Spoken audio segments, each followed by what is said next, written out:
Dans l'actualité du 13h15, le Noël célébré dans le monde et au Burkina Faso, dans les temples, églises et autres lieux de culte chrétien.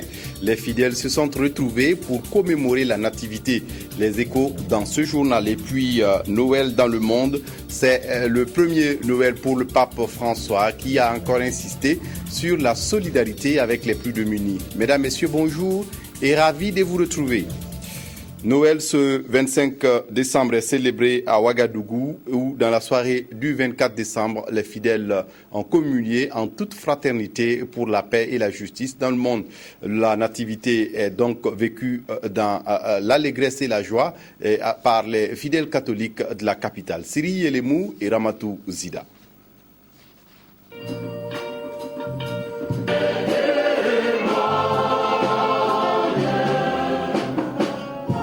22 heures, la cour de la paroisse cathédrale de Ouagadougou est pleine de fidèles catholiques. Tout comme ici, les fervents catholiques de Ouagadougou ont massivement effectué le déplacement dans les églises paroissiales pour revivre le soir de Noël, la traditionnelle messe de minuit. Je suis là ce soir pour célébrer la fête de Noël, la naissance de Jésus-Christ. Cette fête représente une très grande chose pour moi parce que on voit que Dieu, il est né, il est venu pour nous sauver. Et ce soir, j'ai ressenti que vraiment Dieu est là, il est là pour nous. Il est venu réellement. À travers des crèches vivantes, des chants d'allégresse, des acclamations et des pas de danse, les chrétiens catholiques ont communié au cours de cette célébration commémorative pour la paix et la justice dans le monde.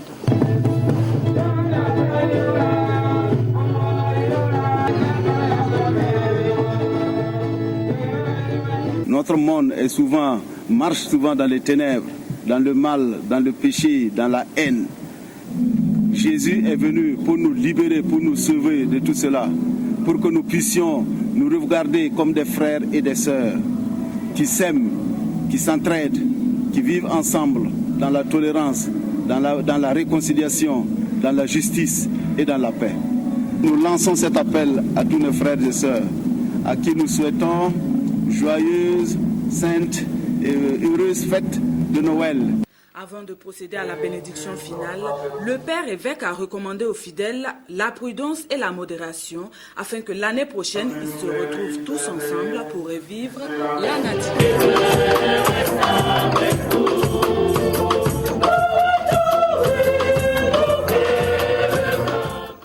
Dans les églises et temples de la ville de Bobo-Dioulasso, même ambiance où les églises ont été prises d'assaut par les fidèles chrétiens hier dans la soirée pour la célébration de la Nativité. Ils sont allés accueillir avec joie l'enfant Jésus. Louanges et prières et baptêmes ont été les temps forts de cette célébration eucharistique qui marque la fin de l'Avent chez les catholiques chrétiens. Christine Koulibaly. Aujourd'hui, vous êtes né un sauveur dans la ville de David. Il est le Messie, le Seigneur. Et l'on peut entonner le Gloria ici à l'aumônerie militaire de Bobo-Dioulasso, comme dans toutes les églises et temples, pour rendre grâce à Dieu qui a fait don de son Fils unique. Un Fils fait homme pour la rédemption de l'humanité. Et la venue du Sauveur a été accueillie avec joie et des pas de danse. Je suis là ce soir pour célébrer vraiment la Noël avec mes collègues, parce que c'est le Christ Jésus qui est né, le Sauveur du monde. Voilà ma joie et j'invite tout le monde à se joindre à moi vraiment pour participer à cette célébration.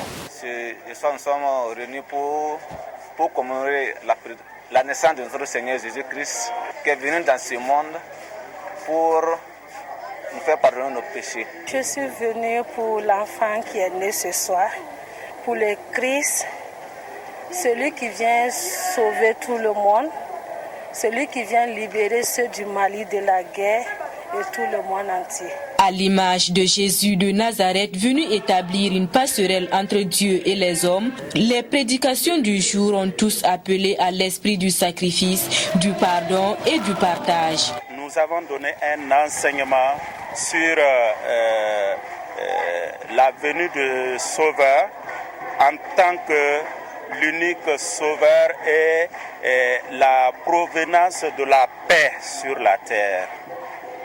Si nous voulons que la paix règne sur la terre, si nous voulons que la joie demeure sur la terre, c'est d'ouvrir le cœur à ce Sauveur-là pour qu'il prenne place dans nos cœurs. J'ai invité les fidèles à accueillir d'abord la joie de Noël dans leur famille, dans leur communauté, parce que donc ça veut dire qu'il faut combattre tout ce qui aujourd'hui pourrait ternir la joie ou la paix dans les familles et dans les communautés. Et en accueillant la joie et la paix de Noël, de devenir eux-mêmes artisans de la joie et de la paix pour les autres, pour que personne ne soit oublié. Mise en scène de la nativité, louanges et prières pour la paix au Burkina et partout dans le monde, mais aussi baptême, ont été les temps forts de cette célébration eucharistique qui marque la fin de l'Avent chez les catholiques. Chez les chrétiens évangéliques de la ville de Ouagadougou, la nativité a aussi été célébrée comme il se doit. Louanges et adorations ont été les temps forts que nous relate Bouma Ernest Nebi. La fête de Noël, encore appelée célébration de la naissance de Jésus-Christ, le Sauveur, c'est aujourd'hui, 25 décembre. Mais dans les églises des Assemblées de Dieu de Ouagadougou, la fête a débuté hier nuit. Ici, nous sommes à l'église internationale de Ouagadougou, un temple où plusieurs nationalités se sont retrouvées pour fêter la naissance du Sauveur Jésus-Christ. En réalité, chez nous, les anglophones, c'est le 24 soir qu'on célèbre la Noël. Et le lendemain, le 25, c'est le jour qu'on appelle le Boxing Day. Ça veut dire que ce jour-là, c'est le jour où on partage les cadeaux aux enfants, des voisins, et aussi qu'on prépare et qu'on invite les voisins à manger avec nous. À l'église centrale des Assemblées de Dieu de Ouagadougou, le programme a également été intéressant. Prières, chants, louanges et sketchs ont marqué la célébration.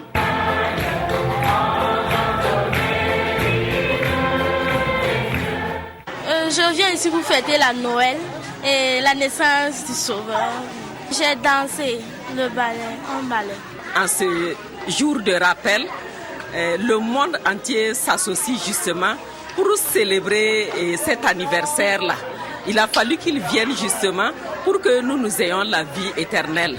Mais ce que je voudrais dire ce soir, c'est que mon souhait le plus ardent, ma prière, c'est que tous ceux qui vivent dans des situations difficiles puissent en ce soir-là trouver paix, sérénité et repos. De l'église internationale de Ouagadougou, Emmanuel, passant par l'église centrale des Assemblées de Dieu, l'on a prôné la paix.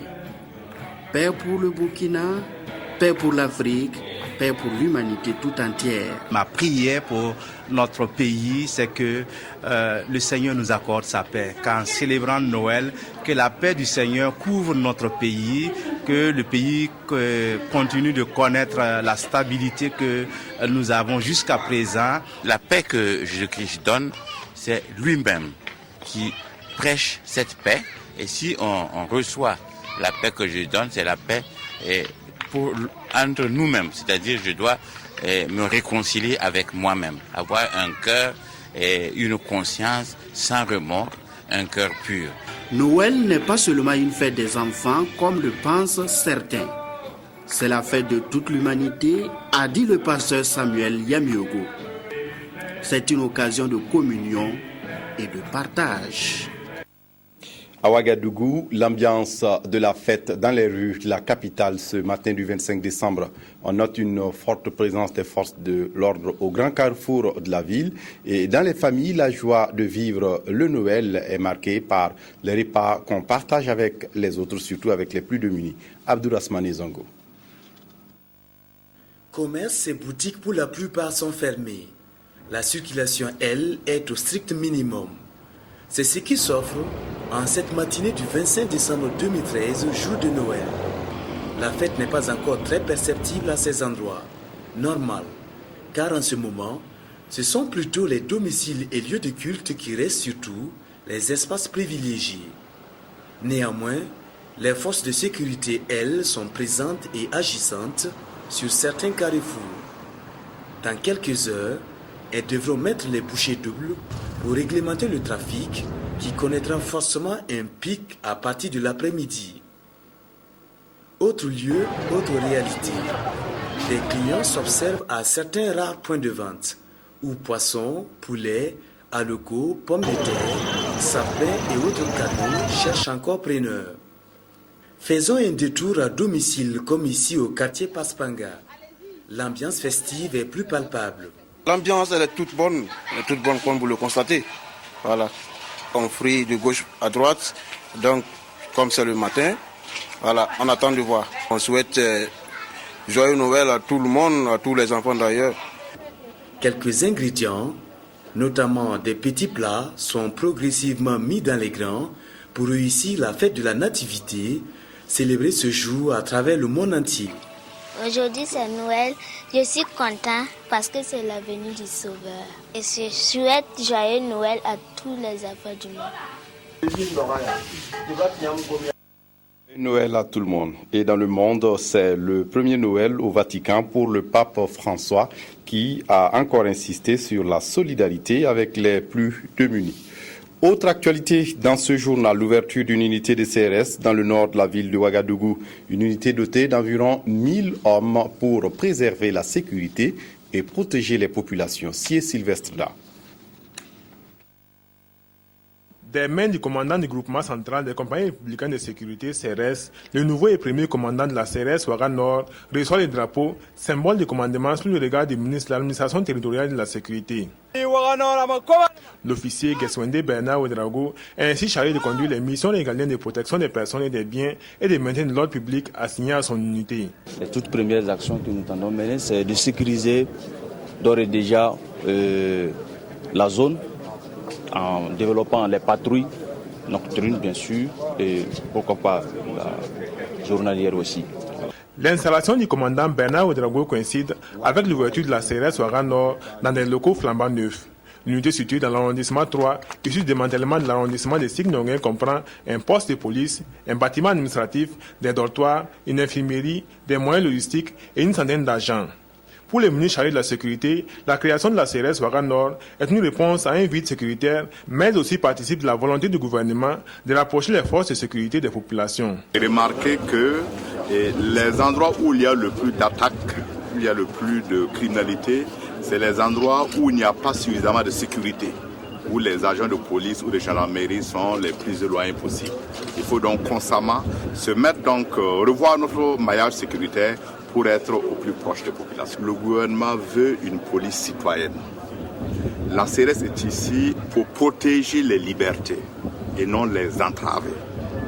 Nous sommes ici pour protéger les honnêtes citoyens, rassurer les honnêtes citoyens et non faire peur aux honnêtes citoyens. Ça veut dire que cette police-là doit travailler quotidiennement avec les populations, nous mettre au service de leurs désirs, de leurs besoins. C'est en 1960 que la première compagnie républicaine de sécurité CRS a été implantée à Ouagadougou. Par la suite, d'autres compagnies ont vu le jour à travers le Burkina.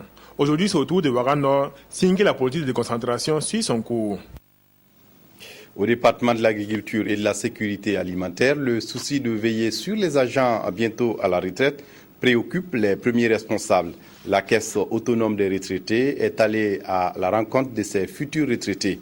Il s'agissait de leur expliquer les démarches, mais aussi les pièces à constituer pour les dossiers. Karim Namouano. Ils sont à la porte de la retraite ces agents du ministère de l'Agriculture et de la Sécurité alimentaire. Et pour une retraite sans précarité, ils sont à l'école de la CARFO, la Caisse autonome de retraite des fonctionnaires. Une initiative de leur ministère de tutelle avec pour enjeu majeur échanger sur le contenu des textes qui régissent la CARFO pour être en règle vis-à-vis de leur dossier de retraite. Aujourd'hui, nous traitons les dossiers en un jour.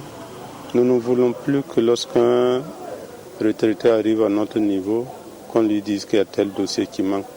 Et je pense que cette initiative du ministère de la fonction publique vient régler cette question-là. C'est une première que nous avons voulu afin d'assurer un meilleur accompagnement de nos agents qui, après avoir vaillamment servi l'administration publique, dont nous avons également l'obligation de les accompagner pour un meilleur départ à la retraite. À ce rendez-vous du donner et du recevoir, les participants ont eu droit à des informations adéquates sur la constitution d'un dossier d'indemnité de départ à la retraite ou d'un dossier de pension. Ils seront également orientés vers les services producteurs des pièces à fournir et les délais de dépôt des dossiers. Ça va permettre, en tout cas aux agents qui sont dans les villages, de pouvoir vraiment constituer leur dossier sans avoir de tractation. Souvent, ils ne savent même pas à qui s'adresser, ils ne savent même pas à quelle direction. Donc, il est accouru des fois, les 3 jours de permission qu'ils ont demandé, ça ne suffit même pas. Au-delà des informations liées à la CARFO, la rencontre a été également une occasion pour remercier tous ces agents qui ont eu à sacrifier plus de 20 ans de leur vie pour servir le monde rural. C'est donc une initiative saluée par la CARFO pour qui elle offre un espace de dialogue social pour un service encore plus efficace au profit de sa clientèle. Le collège de jeunes filles de Lumbila fête ses 50 ans. C'est en 1963 que le collège a commencé à recevoir ses premiers élèves et depuis des milliers de formés à travers l'administration publique mais aussi dans les entreprises. Evelyne Dabiré. Toutes les promotions étaient présentes et ce sont elles, les Lumbilex de 1963, qui ont ouvert la marche, posant ainsi le premier acte de cette commémoration.